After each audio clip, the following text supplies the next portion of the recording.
ॐ अखण्डमण्डलाकारं व्याप्तं येन चराचरं तत्पदं दर्शितं येन तस्मै শ্রীগুরবে নমঃ। প্রিয় ভাই বোন বন্ধু গুরুজন সকলকে ভালোবাসা এবং শ্রদ্ধা জানাই। আজ আমরা শুনব যোগ বাশিষ্ঠ সার থেকে, যেখানে স্বয়ং বশিষ্ঠ মুনি রামচন্দ্রকে উপদেশ দিয়েছেন। আমরা শুনছি যোগ বাশিষ্ঠ সার থেকে। মুখ্য ও অমুখ্য ভেদে বেদান্তের অধিকারী দুই রকম। মুখ্যের গুরুমুখে মহাবাক্য শ্রবণ মাত্রেই জ্ঞান হয়। অমুখ্যের দুটি বিভাগ। যিনি বেদান্ত বিচার সমর্থ, তিনি বিচারের দ্বারাই অপরোক্ষ জ্ঞান লাভ করেন। বেদান্ত শ্রবণ ও মনন করতে করতে মননের শেষে যে নিশ্চয়াত্মক জ্ঞান উৎপন্ন হয়, সেটাই নিধিধ্যাসন। নিধিধ্যাসনের অর্থ ধ্যান নয়, এটা অপরোক্ষ জ্ঞান।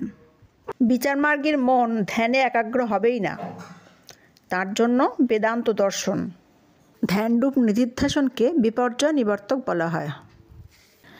যাদের বিচার ভালো লাগে না, চিত্ত স্বভাবতই ধ্যানে একাগ্র হয়, এই রকম অমুখ্য অধিকারীর জন্য ধ্যান সমাধি আদি অভ্যাসবিদ গুরুমুখে শুনে বিশ্বাস করে ধ্যানাদির দ্বারা তিনি ইহজন্মে এবং ব্রহ্মলোকে জ্ঞান লাভের চেষ্টা করবেন।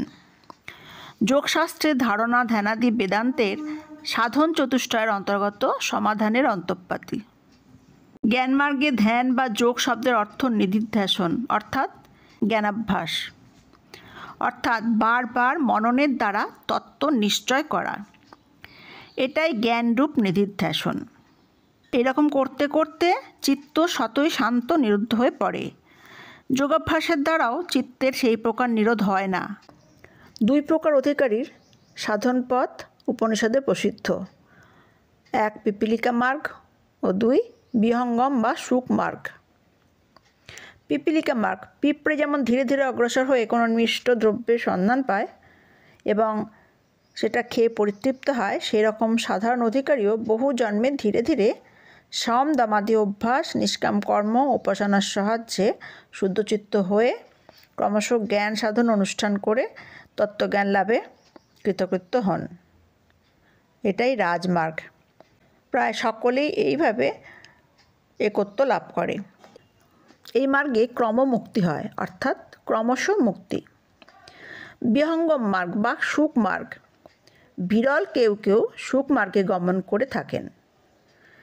সুখ পাখি যেমন হঠাৎ উড়ে এসে সুপক্ক ফলে ঠোঁটের সাহায্যে সেই ফলের আস্বাদনে পরিতৃপ্ত হয়, সেরকম কোনো কোনো অধিকারী হঠাৎ অপ্রত্যাশিতভাবে কোনো নিমিত্ত অবলম্বনে তত্ত্বজ্ঞান লাভে কৃতকৃত্য হন।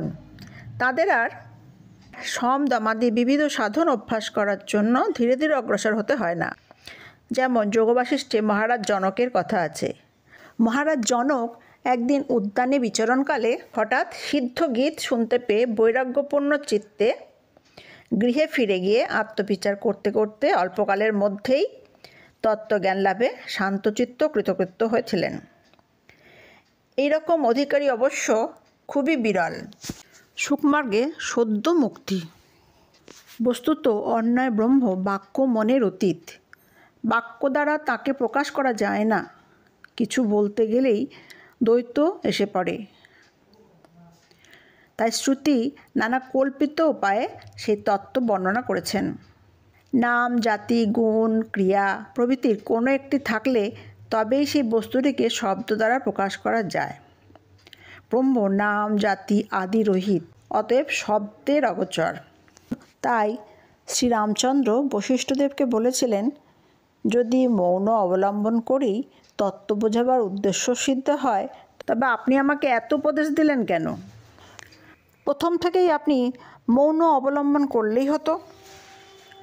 এর উত্তরে শ্রী বশিষ্ঠ বলেছিলেন, তখন লোকে ভাবত যে আমি মূর্খ, কিছু জানি না, তাই মৌন অবলম্বন করে চুপ করে আছি। এই শাস্ত্র গ্রন্থের অধিকারী কে, এ প্রসঙ্গে বলা হচ্ছে, যেসব ব্যক্তি মনে করে আমি সংসার বন্ধনে বদ্ধ হয়ে আছি এবং এই বন্ধন দশা থেকে মুক্ত থাকতে ইচ্ছা করি, যিনি এইরকম দৃঢ় সংকল্প বিশিষ্ট এবং অত্যন্ত অজ্ঞও নন আবার তত্ত্বজ্ঞও নন, তিনিই এই শাস্ত্রের অধিকারী।